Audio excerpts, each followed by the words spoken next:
Hello everyone, स्वागत है आप सभी का एक बार फिर से।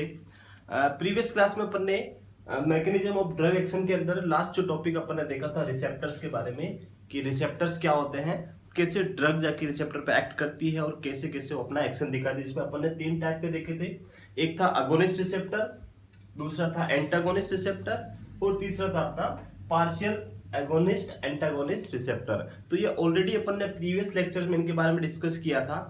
आज अपन देखेंगे कि रिसेप्टर के क्या क्या टाइप्स हो सकते हैं और कैसे कैसे कौन कौन सी ड्रग्स रिसेप्टर को स्टिमुलेट करती है या सिंपैथेटिक इफेक्ट दिखाती है, पैरासिम्पैथेटिक दिखाती है, क्या क्या इनका इफेक्ट आपको देखने को मिलेगा। तो स्टार्ट करते हैं अपन टाइप्स ऑफ रिसेप्टर की। रिसेप्टर के क्या क्या टाइप्स होते हैं, उनके एग्जाम्पल क्या क्या हो सकते हैं, उसके बाद अपन ड्रग्स के बारे में डिटेल में आगे पढ़ेंगे। तो स्टार्ट करते हैं टाइप्स ऑफ रिसेप्टर।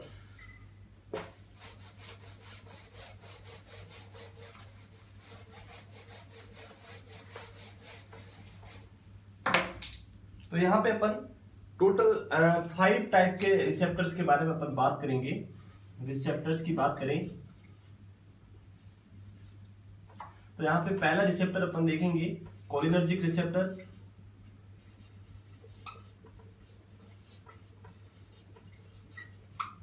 सेकंड अपन देखेंगे एंटीकोलिनर्जिक।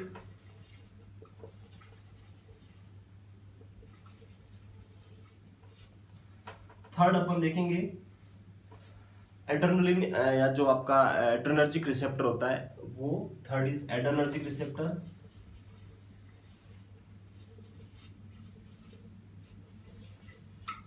फोर्थ वन अपन बात करेंगे डी ओपियोइड्स रिसेप्टर।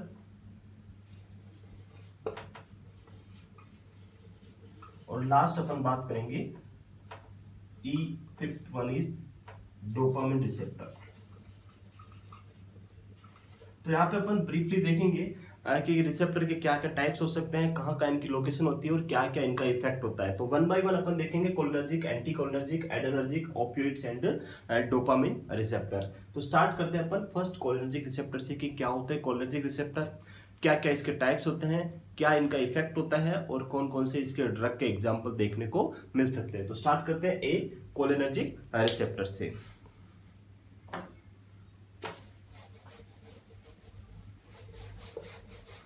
बात करें कोलिनर्जिक रिसेप्टर की तो इनके अंदर जो मेन एक्ट होता है वो जो मेन न्यूरोट्रांसमीटर होता है वो होता है एसिटाइल कोलिन। इसलिए इनको कभी कभी बोला जाता है acetyl cholinergic, acetyl choline receptor भी इनका नाम कभी कभी इनको बोला जाता है। तो कभी कभी बोल सकते हैं कि एसिटाइल कोलिन रिसेप्टर कौन सा है, तो आंसर होगा कोलिनर्जिक रिसेप्टर या आपका एसिटाइल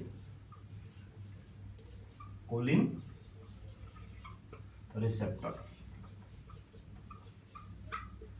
बात करें इस रिसेप्टर की तो इस रिसेप्टर का जो इफेक्ट है वो आपको ध्यान रखना है कि किस टाइप का इफेक्ट दिखाएगा। बॉडी में अपन नर्वस सिस्टम में पढ़ते हैं 2 टाइप के इफेक्ट होते हैं, एक होता है सिंपैथेटिक इफेक्ट और एक होता है आपका पैरासिम्पैथेटिक इफेक्ट। तो जब कोलिनर्जिक रिसेप्टर या एसिटाइलकोलिन रिसेप्टर स्टिमुलेट होता है तो इस रिसेप्टर का किस टाइप का इफेक्ट आपको देखने को मिलेगा वो हमें याद रखना है। तो इसका जो इफेक्ट रहेगा वो रहेगा वेरी वेरी इंपॉर्टेंट, आपको याद रखना है ये कौन सा इफेक्ट देता है आपको, पैरासिम्पैथेटिक पैरासिम्पैथेटिक इफेक्ट। बात करें पैरासिम्पैथेटिक इफेक्ट, ऑलरेडी आपने पढ़ा होगा नर्वस सिस्टम में कि बॉडी के अंदर जब भी पैरासिम्पैथेटिक इफेक्ट आता है तो क्या क्या उसके इफेक्ट आते हैं। जैसे फॉर एग्जांपल अगर बात करें अपन हार्ट के ऊपर बात करें तो पैरासिम्पैथेटिक में हार्ट रेट जो आपकी जैसे इंक्रीज है तो वो डिक्रीज हो जाती है, बीपी बढ़ा हुआ है तो वो कम हो जाता है। या फिर अदर जीआईटी की बात करें तो जो आपका नॉर्मल पेरिस्टालसिस मूवमेंट स्टार्ट हो जाते हैं, पर्सन को मोशन आना, यूरिन पास करना, वो सारे फीलिंग आना स्टार्ट हो जाती है। बट ये सारी जो सिंपैथेटिक में अपोजिट हो जाता है, पर्सन को यूरिन नहीं आएगा, मोशन नहीं आएगा। जब सिंपैथेटिक एक्टिवेटेड रहेगा आपका हार्ट रेट बढ़ जाएगा, बीपी बढ़ जाएगा, वो सारा सिंपैथेटिक में स्टिमुलेटेड एक्टिवेटेड रहने की वजह से। तो याद रखना हमें ये किस टाइप का इफेक्ट देता है, पैरासिम्पैथेटिक इफेक्ट आपको देखने को मिलेगा कोलिनर्जिक रिसेप्टर जब स्टिमुलेट होगा। तो अब बात करते हैं कोलिनर्जिक रिसेप्टर के टाइप्स की, क्या क्या इसके टाइप्स होते हैं। टाइप्स की बात करें तो मेनली इसके 2 टाइप्स हैं। कोलिनर्जिक रिसेप्टर के 2 टाइप हैं जिनको अपन बोलते हैं nicotinic receptor and muscarinic receptor. 2 type हैं इसके, nicotinic receptor and muscarinic receptor.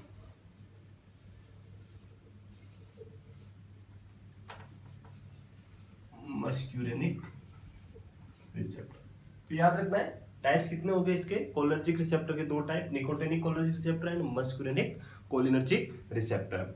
Further अपन बात करेंगे निकोटिन के बारे में, तो इसके भी दो टाइप होंगे आगे, ये होगा N1 और N2। और मस्कुलिनिक की अपन बात करेंगे तो इसके फर्दर डिवाइडेशन देखेंगे आगे अपन, तो वो है M1, M2 और M3। आपको मेनली याद रखना है M1, M2, M3। इसके बाद दो और होते हैं M4 और M5, जो इतने रेयरली आप अपना इंपॉर्टेंस नहीं है क्लिनिकली। तो टोटल डिवाइडेशन की बात करें तो कितने हो गए आपके, निकोटिनिक के दो टाइप N1, N2 और मस्कुलिनिक के 5 type M1, M2, M3, M4 and M5। अब बात करते हैं कि ये निकोटिनिक रिसेप्टर क्या है, मस्कुलिनिक रिसेप्टर क्या है, कहाँ इनकी लोकेशन होती है, क्या इनका इफेक्ट देखने को आपको मिलेगा। तो सबसे पहले बात करते हैं अपन निकोटिनिक रिसेप्टर की।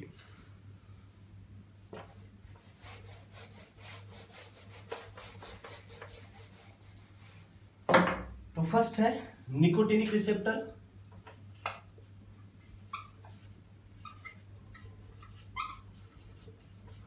निकोटिनिक रिसेप्टर की बात करें तो ऑलरेडी मैंने अभी बताया था इसके दो टाइप हैं आपको, N1 और N2।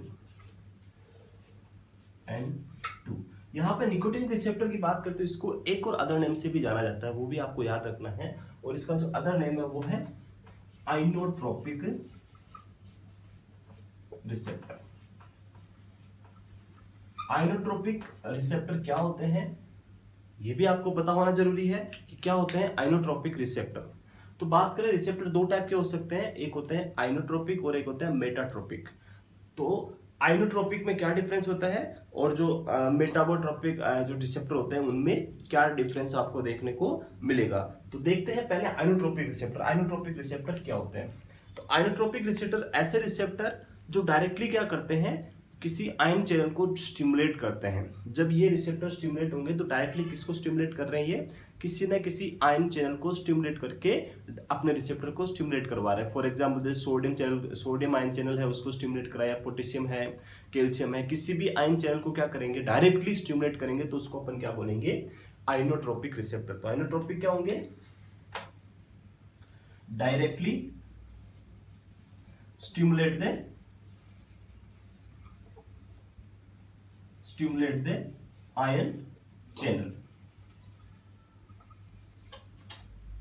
लेकिन जब अपन दूसरा टाइप देखेंगे, सेकंड टाइप देखेंगे मेटाबोट्रोपिक, तो वहां पे आप देखोगे कि उसके अंदर आपको डायरेक्टली स्टिमुलेशन ना मिलके इनडायरेक्टली क्या करेंगे, वो रिसेप्टर को स्टिमुलेट करेंगे। तो वो अपन सेकंड उसमें जो दूसरा टाइप है मस्कुलिनिक उसमें देखेंगे। बात करते पहले इसकी, यहाँ पे N1 की बात करें तो N1 को इसकी लोकेशन के बेस पे इसको एक और अदर नाम से जाना जाता है जिसको अपन बोलते हैं NM। और N2 को अपन बोले एक और नाम से इसको बोलते हैं NN। N1 की बात करें NM इसलिए बोलते हैं, N तो निकोटिनिक और M for masculine muscle, M for muscle. तो ये मेनली कहां प्रेजेंट मिलेगा आपको, स्केलेटन मसल्स के अंदर देखने को मिलता है, इसलिए इसको अपन क्या बोलते हैं NM। तो पहले इसको N1 बोला जाता है लेकिन आजकल क्या बोला जाता है NM। तो आपको दोनों नाम याद रखना है, N1 या NM और N2 या NN। तो N1 का प्रेजेंट रहेगा ये बॉडी के अंदर स्केलेटल मसल के अंदर आपको देखने को मिलेगा। और NM की बात करें तो ये क्या देखने को मिलेगा आपको, नर्वस सिस्टम के अंदर। N का मतलब क्या है, नर्वस सिस्टम जिसमें आपका सेंट्रल नर्वस सिस्टम और आपका पेरिफेरल नर्वस सिस्टम दोनों सिस्टम आ जाएंगे। तो जब भी अपन कोई ड्रग देंगे निकोटिनिक रिसेप्टर को स्टिमुलेट करने वाली जो ड्रग है वो देंगे, तो वो किसके N1 ड्रग कहाँ जाके एक्ट करेगी, स्केलेटल मसल पे। और जब स्केलेटल मसल्स के अंदर ड्रग जाके एक्ट करेगी तो मसल्स क्या हो जाएगी, नॉर्मल जो आपका पैरासिम्पैथेटिक इफेक्ट है वो मसल पे आपको देखने को मिलेगा। लेकिन जब बात करेंगे जो नर्वस सिस्टम के अंदर देखेंगे तो वहां पे भी N2 रिसेप्टर जब स्टिमुलेट होगा तो वो कहाँ जाके एक्ट करेगी, आपके नर्वस सिस्टम में पैरासिम्पैथेटिक इफेक्ट आपको देखने को मिलेगा। तो ये दोनों था निकोटिनिक रिसेप्टर के बारे में। इसके नाम की बात करें कि इसका निकोटिनिक रिसेप्टर क्यों रखा है, तो निकोटिनिक रिसेप्टर सिर्फ किसको रेस्पॉन्स देते हैं, निकोटिन ड्रग को ही रेस्पॉन्स देते हैं, इसलिए इसको नाम क्या रखा है, निकोटिनिक रिसेप्टर। तो रेस्पॉन्स टू निकोटिन ओनली। किसको रिस्पॉन्स करते हैं? ओनली निकोटीन को, इसलिए इसका नाम क्या रखा है? Nicotinic receptor. और मस्कुलिनिक रिसेप्टर जो अपन अभी देखेंगे वो है सिर्फ मस्कुलिन ड्रग को रेस्पॉन्स देते हैं, इसलिए उसका नाम क्या रखा है? मस्कुलिनिक रिसेप्टर। तो ये था पहला टाइप कोलिनर्जिक रिसेप्टर के अंदर पहला जो रिसेप्टर है निकोटिनिक रिसेप्टर के बारे में, जिसको अपन बोलते हैं आइनोट्रोपिक रिसेप्टर, या फिर N1 एंड N2 इसके टाइप है। N1 प्रेजेंट होता है स्केलेटल मसल्स में और N2 प्रेजेंट होता है नर्वस सिस्टम में। मसल्स में प्रेजेंट है इसलिए इसको NM बोलते हैं, नर्वस सिस्टम प्रेजेंट इसलिए इसको बोलते हैं NN। उसके अलावा ये सिर्फ किसको रिस्पॉन्स करते हैं? निकोटिन को। और आइनोट्रोपिक क्यों बोल रहे हैं? क्योंकि डायरेक्टली आयन चैनल को स्टिमुलेट कर रहे हैं, इसलिए इसको बोल रहे हैं आइनोट्रोपिक। तो ये सारा था निकोटिनिक रिसेप्टर के बारे में। बात करते हैं सेकंड टाइप के रिसेप्टर की, मस्कुलिनिक रिसेप्टर।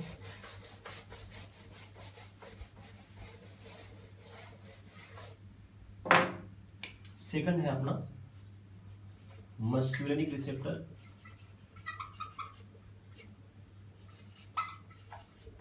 मस्कुलिनिक रिसेप्टर की बात करें तो इसका नाम मस्कुलिनिक क्यों रखा? क्योंकि किसको रिस्पॉन्स, पहले इसका अदर नाम जो है वो है मेटाबोट्रोपिक। मेटाबोट्रोपिक क्यों बोलते हैं? अभी मैंने बताया आपको कि आइनोट्रोपिक रिसेप्टर क्या करते हैं? डायरेक्टली आयन चैनल को स्टिमुलेट करते हैं, इसलिए उनको बोलते हैं आइनोट्रोपिक। बट ये मेटाबोट्रोपिक डायरेक्टली आयन चैनल को स्टिमुलेट नहीं करते हैं, बट स्टिमुलेशन जरूर देंगे। तो इट मींस ये क्या करते हैं? इनडायरेक्टली आयन चैनल को स्टिमुलेट करते हैं। तो यहाँ पे आपको क्या देखने को मिलेगा? Indirect stimulate the ion channel. Indirect कैसे करेंगे? जैसे किसी प्रोटीन पे बाइंड, जैसे मेनली आप जी प्रोटीन आपको देखने मिलेगा, तो जी प्रोटीन पे बाइंड होके दूसरे रिसेप्टर को जाके आयन चैनल को स्टिमुलेट कर दिया, तो वहां पे जो मेन रोल था कि मस्कुलिन ड्रग जाके पहले प्रोटीन पे बाइंड हुआ और बाइंड होने के बाद जाके उसने किसको स्टिमुलेट किया? आयन चैनल को। इसलिए ये क्या हो गया? एक इनडायरेक्टली हो गया। लेकिन जब अपन बात करेंगे आइनोट्रोपिक की, तो वहां पे वो किसी भी अदर सब्सटेंस पे बाइंड नहीं होते हैं, डायरेक्टली जाके स्टिमुलेट करते हैं, इसलिए उसको बोलते हैं आइनोट्रोपिक। लेकिन ये डायरेक्टली नहीं करते हैं। बात करिए मस्कुलिनिक क्यों बोलते हैं? क्योंकि ये response to masculine only. Masculine only, जो मस्कुलिन ड्रग होती है उसी को रेस्पॉन्स करते हैं, इसलिए इसका नाम क्या रखा है? मस्कुलिनिक रिसेप्टर। बात करें इसके टाइप की, ऑलरेडी मैंने आपको भी बताया था। टाइप्स के अंदर M1, M2, M3, M4 और M5। यहां पे जो M1 रिसेप्टर है, याद रखना है इनका लोकेशन बहुत ही इंपॉर्टेंट है। मस्कुलिनिक रिसेप्टर का लोकेशन आपको याद रखना है। M1 की बात करें तो M1 मेनली आपको देखने को मिलेगा GIT के अंदर, GIT और स्पेशली इन स्टोमक। M2 की बात करें तो ये आपको देखने को मिलेगा आपका जो कार्डियक सिस्टम है, जिसमें स्पेशली हार्ट के अंदर, कार्डियक या हार्ट के अंदर।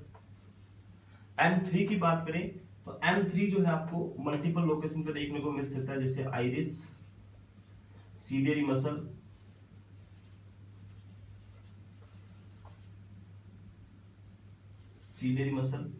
Visceral layer of smooth muscles होती है, विसरल जो भी ऑर्गन है, विसरल ऑर्गन की स्मूथ मसल्स, उनमें भी आपको देखने को मिलेगा M3। तो स्मूथ मसल्स और उसके अलावा एक्सोक्राइन ग्लैंड्स होती है, उनमें भी आपको देखने को मिलेगा।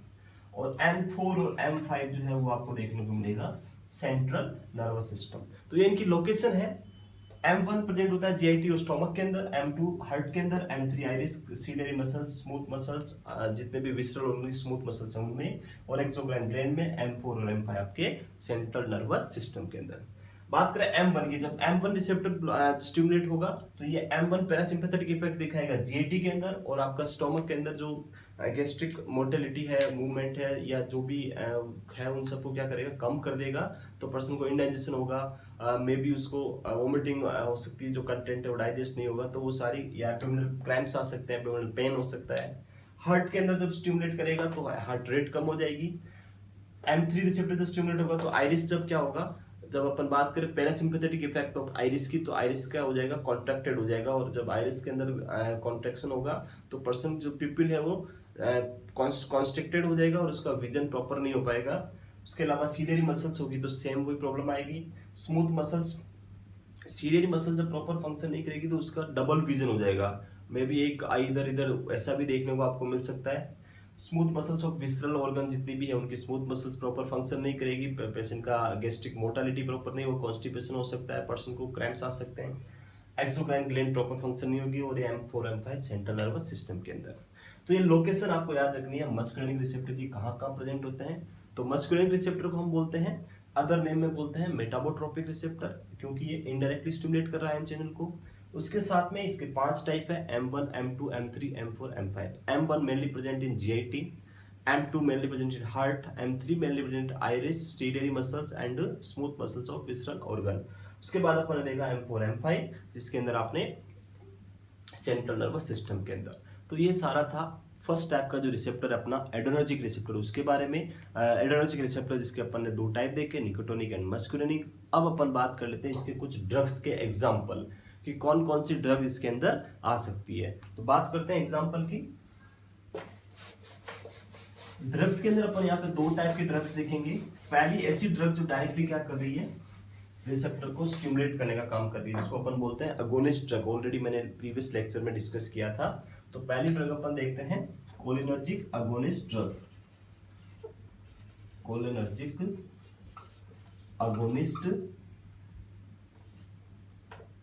Agonist drug. बात करें कोलिनर्जिक अगोनिस्ट ड्रग की, अगोनिस्ट ड्रग ऐसी ड्रग होती है जो क्या करती है, फंक्शन को इंक्रीज करती है, रिसेप्टर को डायरेक्टली स्टिमुलेट करके उसके फंक्शन को क्या करती है, इंक्रीज करती है। तो इसको याद रखने के लिए आप क्या कर सकते हो, इसके एग्जांपल को, इसमें एग्जांपल जो है वो है, ये क्या करेगी, डायरेक्टली स्टिमुलेट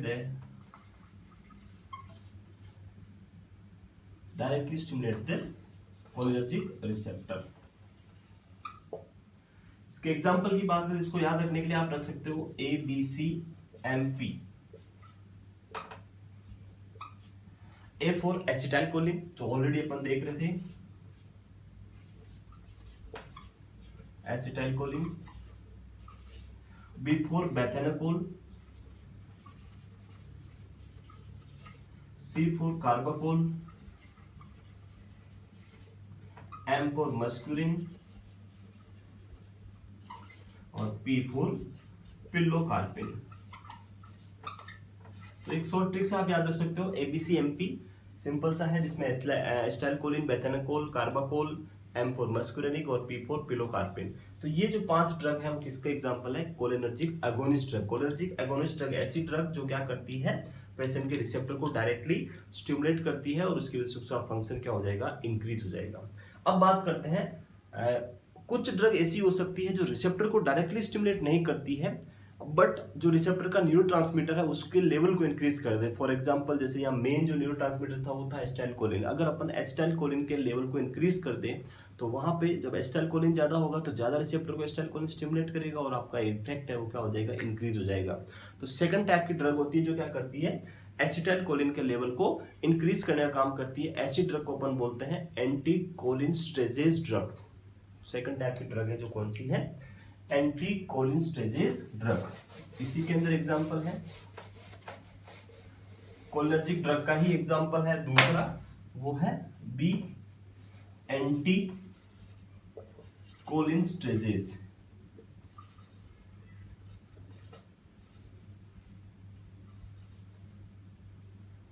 एंटीकोलिनस्टेजेस ड्रग ऐसी ड्रग जो क्या करती है, increase the level of acetylcholine.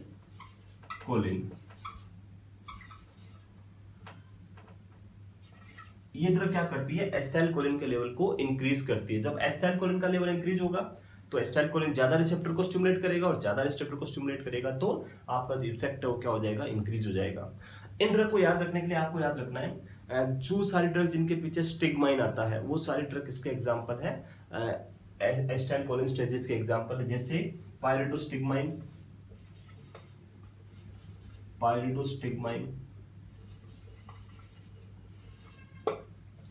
नियोस्टिग्माइन,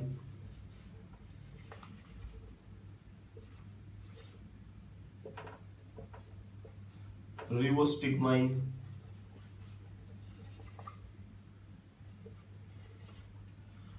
पायरिडोस्टिग्माइन, नियोस्टिग्माइन, रिवोस्टिग्माइन, फाइसोस्टिग्माइन,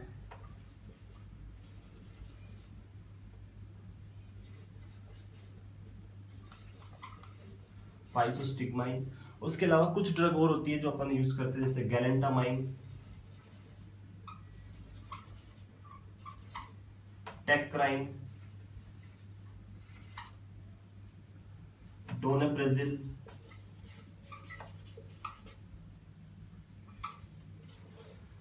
उसके अलावा एक ड्रग जो अपन यूज करते हैं पार्किंसन नहीं, जो माइस्थीनिया ग्रेविस डिजीज के अंदर अपने एक टेस्ट करते हैं, डायग्नोस्टिक टेस्ट, जिसको अपन बोलते हैं Tensilon test. Short acting drug जो एसिटाइलकोलिन के लेवल को इंक्रीज करती है कुछ टाइम के लिए, वो है एंड्रोफोनियम, वो भी इसी का एग्जांपल है, एंड्रोफोनियम। तो ये सारी जो ड्रग है ये क्या करती है, एसिटाइलकोलिन के लेवल को इंक्रीज करती है, और एसिटाइलकोलिन लेवल जब ज्यादा होगा तो कोलिनर्जिक रिसेप्टर ज्यादा स्टिमुलेट होंगे, और जब कोलिनर्जिक रिसेप्टर ज्यादा स्टिमुलेट होंगे तो पेशेंट को जो फंक्शन है वो सडनली इंप्रूव हो जाएगा। तो ये सारे किसके एग्जांपल थे, फर्स्ट रिसेप्टर एंटी कोलिनर्जिक के एग्जांपल। अब अपन स्टार्ट करते हैं अपना सेकंड टाइप जो रिसेप्टर है, इसका जस्ट अपोजिट, कोलिनर्जिक का अपोजिट एंटी कोलिनर्जिक। पहला अपन ने देखा कोलिनर्जिक रिसेप्टर, अब अपन बात करते हैं सेकंड टाइप जो एंटी कोलिनर्जिक इफेक्ट दिखाता है, जो कोलिनर्जिक के अपोजिट काम करता है उसके बारे में। तो दूसरा अपन बात करते हैं एंटी कोलिनर्जिक। ए अपन ने कंप्लीट कर लिया कोलिनर्जिक, अब अपन कंप्लीट करते हैं सेकंड के बारे में। बी आपका जो रिसेप्टर है वो है कोलिनर्जिक रिसेप्टर का बी। नेक्स्ट है एंटी कोलिनर्जिक। बात करें एंटी कोलिनर्जिक की, तो ये ऐसे टाइप के रिसेप्टर है जो जब अपन किसी पर्सन को एंटी कोलिनर्जिक ड्रग देंगे तो वो ड्रग क्या करेगी, बॉडी के अंदर जाके क्या करेगी, उसके इफेक्ट को ब्लॉक कर देगी, कोलिनर्जिक रिसेप्टर के इफेक्ट को ब्लॉक कर देगी। तो इसके अंदर क्या होगा, this drug block the action of cholinergic receptor. जो ड्रग क्या करे, कोलिनर्जिक रिसेप्टर के इफेक्ट को ब्लॉक करे, उसको अपन क्या बोलेंगे, एंटी कोलिनर्जिक। फॉर एग्जांपल जैसे कोलिनर्जिक रिसेप्टर के अंदर अपन ने देखा कि हार्ट रेट क्या हो रही थी, आप नॉर्मल पर्सन की हार्ट रेट जो नॉर्मल इंक्रीज है तो डिक्रीज हो रही थी। जब अपन एंटी कोलिनर्जिक देंगे तो हार्ट रेट क्या कर देंगे, ये उसका अपोजिट करेंगे, यानी इंक्रीज करवा देंगे।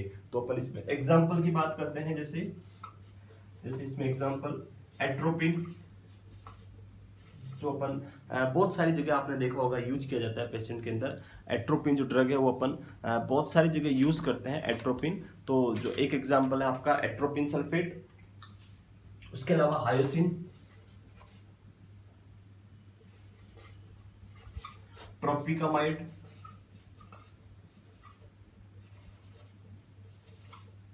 तो ये सारे किसके एग्जांपल है, आपके एंटी कोलिनर्जिक ड्रग के एग्जांपल है, जो क्या करते हैं, कोलिनर्जिक के एक्शन को ब्लॉक करने का काम करते हैं। उसको अपन बोलते हैं एंटी कोलिनर्जिक इफेक्ट या एंटी कोलिनर्जिक ड्रग्स। उसके अलावा और भी अगर आप चाहें तो ट्राइसाइक्लिडिन,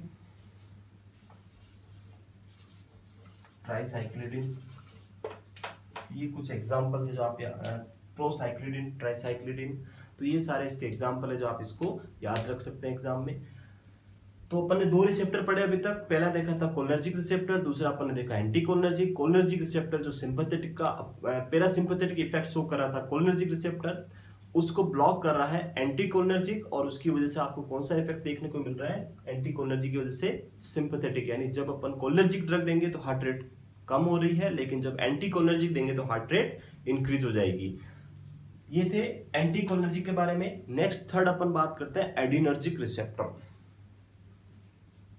थर्ड है एडिनर्जिक रिसेप्टर, सी है आपका एडिनर्जिक रिसेप्टर।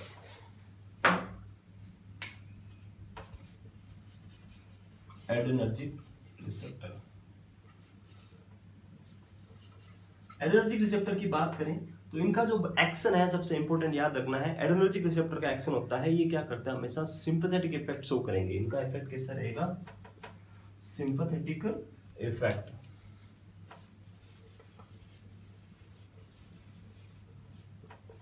अभी अपन ने देखा था कोलिनर्जिक के बारे में, कोलिनर्जिक का इफेक्ट कैसा था, पैरासिम्पैथेटिक था, यानी वो हार्ट रेट को कम कर रहा था। लेकिन जब अपन कोई एड्रेनर्जिक रिसेप्टर ड्रग देंगे तो ये ड्रग क्या करेगी, आपके सिंपैथेटिक इफेक्ट शो करेगी, हार्ट रेट को इंक्रीज कर देगी। तो एड्रेनर्जिक क्या करते हैं, सिंपैथेटिक इफेक्ट शो करते हैं और हार्ट रेट को या अदर जो भी सिस्टम है उन सब में सिंपैथेटिक इफेक्ट आपको देखने को मिलेगा due to adrenergic receptor drugs. बात करें इनके टाइप्स की, तो एड्रेनर्जिक को भी हम फर्दर डिवाइड कर सकते हैं। इसको दो टाइप में अपन इसको डिवाइड कर सकते हैं, alpha and beta. Alpha and beta, alpha की बात करें तो फिर अल्फा को अपन डिवाइड कर सकते हैं दो पार्ट में, alpha 1 and alpha 2, alpha 1 and alpha 2। और बीटा को हम फर्दर डिवाइड कर सकते हैं तीन पार्ट में, बीटा 1, बीटा 2 और beta 3। Alpha 1, alpha 2, alpha 3, beta 1, beta 2 and beta 3। बात करें इनके अल्फा 1 की लोकेशन, अल्फा 2 की लोकेशन, बीटा 1, बीटा 2 और बीटा 3 की लोकेशन के बारे में। तो बात करें अल्फा 1 की, जो अल्फा 1 रिसेप्टर है ये मेनली प्रेजेंट होता है ब्लड वेसल्स के अंदर। और बात करें ब्लड वेसल्स की, तो जब सिंपैथेटिक इफेक्ट आएगा ब्लड वेसल में, तो ब्लड वेसल्स में क्या होगा, वेसो कॉन्स्ट्रिक्शन देखने को मिलेगा। तो यहाँ पे क्या कोज कराएगा ब्लड वेसल्स में, वेसो कॉन्स्ट्रिक्शन। तो इसमें क्या देखने को मिलेगा आपको, वेसो कॉन्स्ट्रिक्शन। और जो अल्फा 2 होता है वो अल्फा 1 का अपोजिट होता है, अल्फा 1 का अपोजिट अल्फा 2 होगा। ये अल्फा 2 क्या करेगा, इसका जस्ट अपोजिट है। तो ये क्या करेगा, वेसो कॉन्स्ट्रिक्शन हो रहा है उसकी जगह क्या कराता है, वेसो डायलेशन कराता है। ये क्या करता है, जो ट्रांसमीटर ब्लड वेसल्स को कॉन्स्ट्रिक्ट करवाने का काम करवाता है उस ट्रांसमीटर को ही ब्लॉक कर देता है।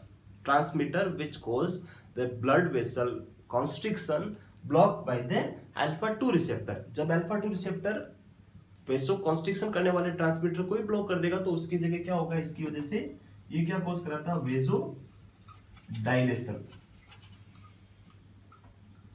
तो इन दोनों के बारे में याद रखना है, अल्फा 1 ब्लड वेसल्स को कॉन्स्ट्रिक्ट करवा के ब्लड प्रेशर को बढ़ाता है, लेकिन अल्फा 2 ब्लड वेसल्स को कॉन्स्ट्रिक्ट होने से रोकता है और उसकी वजह से आपका वेसो डायलेशन देखने को आपको मिलेगा।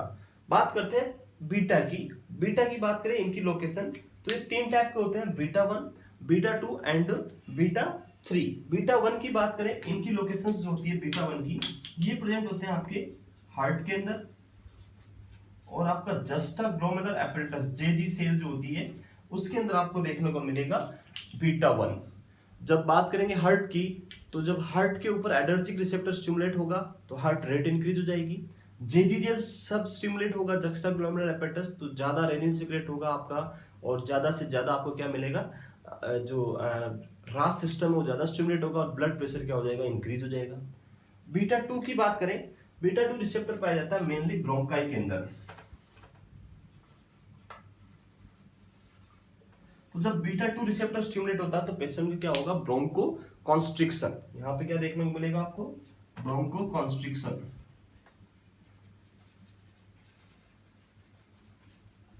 और जब ब्रोंको कॉन्स्ट्रिक्शन होगा तो पेशेंट को ड्राई कफ आ सकता है। तो बीटा 2 की वजह से कौन सा क्या होगा प्रॉब्लम, ब्रोंको कॉन्स्ट्रिक्शन आपको देखने को मिलेगा, ब्रोंकाई के अंदर प्रॉब्लम आपको देखने को मिल सकती है। नेक्स्ट अपन बात करें बीटा 3 की, तो ये बीटा 3 जो प्रेजेंट होता है ये प्रेजेंट होता है एडिपोज टिश्यू के अंदर।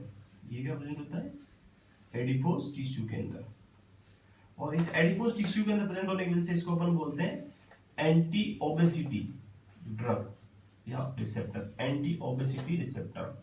एडिपोज टिश्यू में प्रेजेंट होता है बीटा 3 और एडिपोज टिश्यू की वजह से जब अपन कोई भी एंटी ओबेसिटी ड्रग देते हैं तो डायरेक्टली कहाँ जाके एक्ट करती है, बीटा 3 रिसेप्टर पे, और इस रिसेप्टर को स्टिमुलेट करके आपका वेट को क्या करवाती है, कम करवाती है। तो वो है बीटा 3 एडिपोज टिश्यू के अंदर प्रेजेंट होता है। तो ये सारा था एड्रेनर्जिक रिसेप्टर के बारे में। याद रखना है मेनली आपको कि सिंपैथेटिक इफेक्ट होता है, दो टाइप होते हैं इसके, alpha and beta. Alpha 1, alpha 2, alpha 1 का काम है ब्लड वेसल्स को वेसोडाइलेशन कराना और ये वेसो कॉन्स्ट्रिक्शन कराना अल्फा 1 का, और अल्फा 2 का काम है वेसो डायलेशन कराना। बीटा में 3 टाइप है, beta 1, beta 2, beta 3। Beta 1 heart और जेजी सेल में प्रेजेंट होता है, बीटा 2 ब्रोंकाई के अंदर प्रेजेंट होता है, और बीटा 3 आपका जो मेनली प्रेजेंट होता है वो होता है एडिपोज टिश्यू के अंदर। अब अपन बात करते हैं इसके कुछ एग्जांपल्स की, अल्फा एनर्जिक ड्रग के और बीटा एनर्जिक ड्रग के।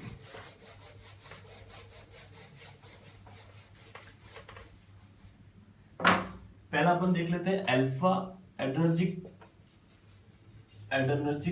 Agonist drug. तो इस ये ड्रग क्या करेगी, अल्फा रिसेप्टर को अगोनिस्ट यानी उसको स्टिमुलेट करेगी। और इसके एग्जांपल की बात करें तो इसको आप याद रख सकते हो, जैसे फिनॉक्साबेंजामाइन, फिनॉक्सीबेंजामाइन, जिसके भी पीछे इसे माइंड वर्ड आएगा तो आप उसको क्या रख सकते हो, याद रख सकते हो। माइंड वर्ड आ रहा है मतलब वो किसका एग्जांपल है, अल्फा एडर्जिक एगोनिस्ट ड्रग का, जैसे इरगोटामाइन,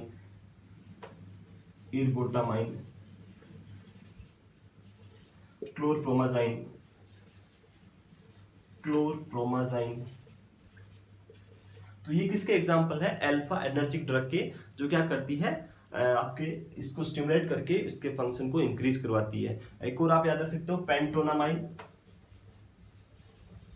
पेंटोनामाइन। तो ये सारे एग्जांपल हो गए आपके अल्फा एनर्जिक एगोनिस्ट ड्रग के।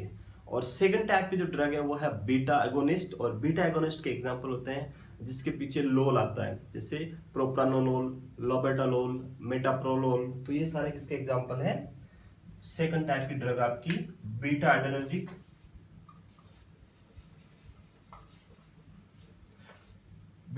के अंदर आप याद रख सकते हो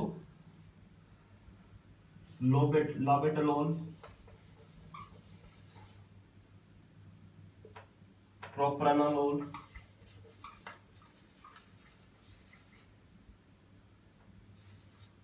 मेटाप्रोलोल। तो ये सारे किसके एग्जांपल है, अल्फा एनर्जिक बीटा एनर्जिक के। तो दो टाइप देखे अपन एग्जांपल में, अल्फा एनर्जिक और बीटा एनर्जिक। अल्फा के अंदर फिनॉक्सीबेंजामाइन, इरगोटामाइन, क्लोरप्रोमाजाइन, पेंटोनामाइन, और बीटा के अंदर आपका लोबेटालोल, प्रोप्रानोलोल, मेटाप्रोलोल। ये सारे किसके एग्जांपल है आपके बीटा एनर्जिक ड्रग के। अब अपन बात करते हैं नेक्स्ट थर्ड टाइप का, जो फोर्थ टाइप का जो अपना रिसेप्टर है उसके बारे में अपन बात करते हैं, ओपियोइड रिसेप्टर।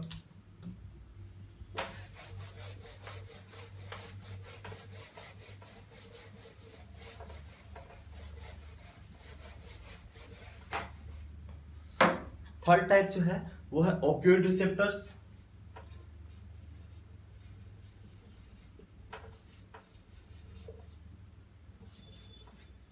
ओपियोइड जो है आपका, इसको अपन बोल सकते हैं एनाल्जेसिक रिसेप्टर।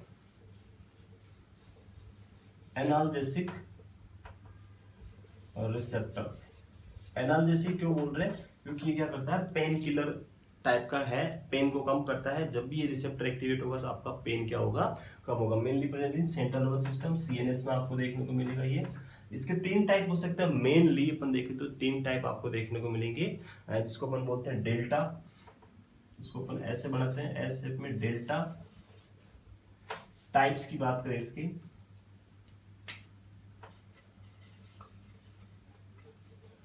तीन टाइप इसके भी। फर्स्ट इज डेल्टा, इसको अपन ऐसे लिख सकते हैं delta. Second one is K kappa, delta, kappa and mu, M U, या जिसको अपन इस टाइप से लिखते हैं म्यू। तो ये 3 टाइप के रिसेप्टर है, alpha delta, kappa and mu receptor, जो मेनली ओपियोइड के अंदर अपन पढ़ते हैं। 3 टाइप के मेनली रिसेप्टर, तो आपको 3 रिसेप्टर याद करने हैं, तीनों सेंट्रल नर्वस सिस्टम प्रेजेंट होते हैं। ये तीनों आपको याद रखने हैं, delta, kappa and mu receptor. बात करते हैं इसके एग्जाम्पल की। ओपियोइड के अंदर जैसे आपका मॉर्फिन हो गया। ड्रग्स के एग्जाम्पल की बात करें तो मॉर्फिन, पैथिडीन, इसके अलावा ट्रामाडोल। ये सारे किसके एग्जाम्पल है, आपके ओपियोइड रिसेप्टर के एग्जाम्पल है ड्रग्स के। पैथोडिन, मॉर्फिन, ट्रामाडोल, तो इनको आपको याद रखना है कुछ एग्जांपल्स। और ये क्या है, पेन किलर, आपका पेन किलर रिसेप्टर ही बोला जाता है इसको, ओपिएट को। तो इसके बारे में आपको तीनों ड्रग और याद रखना है कि ये पेन किलर का टाइप काम करता है, सेंट्रल नर्वस सिस्टम में प्रेजेंट होता है। बात करते हैं लास्ट रिसेप्टर की। लास्ट रिसेप्टर जो वो है dopamine receptor. Last fifth one is the dopamine receptor. Dopamine receptor की बात करें तो डोपामिन जो आपके मेनली जो डोपामिन की बात करें तो मेन इसमें 5 टाइप के रिसेप्टर आपको देखने को मिलेगा, D1, D2, D3, D4 and D5। D1, D2, D3, D4 and D5। यहाँ पे क्लिनिकली अगर अपन देखें तो मेन जो 2 रिसेप्टर आपको याद रखना है, D1 एंड D2, D1 और D2, ये दोनों प्रेजेंट होते हैं हार्ट और किडनी के अंदर। बाकी D3, D4, D5 का इतना क्लिनिकली इंपॉर्टेंस नहीं है। यहाँ पे और भी अदर जगह प्रेजेंट होते हैं डोपामिन रिसेप्टर, बट हम मेनली बात कर रहे हैं 2 जगह पे, हार्ट और किडनी के अंदर। जब अपन कोई भी डोपामिन रिसेप्टर ड्रग देंगे तो ये ड्रग का जो इफेक्ट है वो किस पे डिपेंड करेगा, ड्रग की डोज के ऊपर। इसलिए अपन बोलते हैं डोपामिन किस टाइप की ड्रग है, dose dependent drug. Dose dependent effect. Dose dependent कैसे हैं, जब अपन इसका लो डोज देंगे, लो डोज, तो ये लो डोज क्या करेगा, ओनली किसको जाके एक्ट करेगा, हार्ट के जो रिसेप्टर है डोपामिन रिसेप्टर D1 है उसी में जाके क्या करेगा, ये एक्ट करेगा। ओनली कहां पे, हार्ट के अंदर जाके एक्ट करेगा, किडनी में एक्ट नहीं करेगा। तो किसके ऊपर, लो डोज में किस पे एक्ट कर रहा है, हार्ट के अंदर, इफेक्ट ऑन हार्ट। बट अगर अपन ने हाई डोज दिया इसका, तो हाई डोज में क्या करेगा, दोनों जगह जाके क्या करेगा, एक्ट करेगा, हार्ट में भी करेगा, किडनी में भी करेगा, हार्ट और किडनी। जब दोनों के अंदर इफेक्ट होगा, किडनी। तो पहले टाइप लो डोज में क्या होगा, सिर्फ हार्ट के अंदर इफेक्ट आएगा, और जब हार्ट के अंदर इफेक्ट आएगा तो हार्ट का जो कॉन्ट्रैक्शन है वो बढ़ेगा, कार्डियक आउटपुट बढ़ेगा और आपका ब्लड प्रेशर क्या हो जाएगा, इंक्रीज हो जाएगा। बट जब हाई डोज देंगे तो हार्ट के साथ साथ किडनी को भी स्टिमुलेट करेगा, और किडनी के अंदर क्या होगा, ब्लड सप्लाई ज्यादा आएगी, किडनी का जो किडनी ब्लड जो सप्लाई है, सॉरी प्रेशर इंक्रीज करेगा, और उसकी वजह से आपका ब्लड प्रेशर क्या हो जाएगा, इंक्रीज रहेगा। तो दोनों क्या कर रहे हैं, ब्लड प्रेशर इंक्रीज कर रहे हैं, बट लो डोज पे सिर्फ हार्ट के अंदर, और हाई डोज के ऊपर हार्ट और किडनी दोनों के अंदर क्या कर रहा है, ये इफेक्ट आपको देखने को मिल रहा है। तो ये थे 5 टाइप के जो मेन रिसेप्टर होते हैं उनके बारे में। पहला था अपन ने देखा कोलिनर्जिक, फिर anti cholinergic, adrenergic, opioids and last dopamine receptor. तो इनके बारे में अपन ने ब्रीफली देखा कैसे कैसे रिसेप्टर्स, क्या क्या टाइप्स होते हैं, इनके सब टाइप क्या होते हैं, कौन कौन से ड्रग के इनके एग्जाम्पल हो सकते हैं। तो आप ये सब एग्जाम्पल जो है याद रख सकते हैं। नेक्स्ट वीडियो के अंदर अपन जो नेक्स्ट अपना सेकंड टॉपिक है जिसके बारे में अपन बात करेंगे फार्माकोकाइनेटिक्स के बारे में, कि कैसे ड्रग एब्जॉर्ब होती है, कैसे ड्रग का डिस्ट्रीब्यूशन होता है, मेटाबॉलिज्म कैसे होता है, और कैसे ड्रग एक्सक्रीट आउट होती है। तो वो सारा अपन नेक्स्ट वीडियो में डिटेल में डिस्कस करेंगे। यहाँ तक कोई भी आपको डाउट है, किसी भी टाइप का कोई भी प्रॉब्लम है, तो आप वीडियो के कमेंट बॉक्स में जाकर कमेंट कर सकते हैं। चैनल को ज़्यादा से ज़्यादा शेयर करें, वीडियो को ज़्यादा से ज़्यादा शेयर करें, सब्सक्राइब करें। Thank you.